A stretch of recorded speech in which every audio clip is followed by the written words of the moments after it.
বিসমিল্লাহির রহমানির রহিম।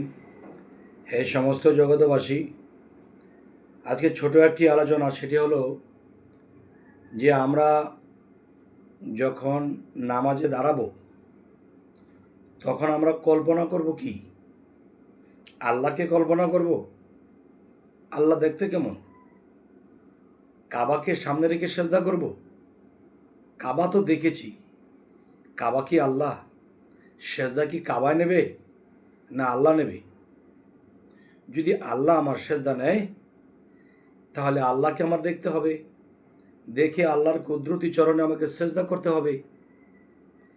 আর আল্লাহকে দেখিয়া সেজদা করার মতো প্রসেস কোরআনে কোথায় রেখেছে, হাদিসে কোথায় রেখেছে, বা মহামানব কি বলে গেছে যে আল্লাহকে যদি দেখতে হয়, দেখে যদি সেজদা করতে হয়, আমাদের কি করতে হবে? দেখি এই সম্পর্কে আপনারা কি কমেন্ট করেন। সকলে ভালো থাকবেন। আল্লাহ হাফিজ।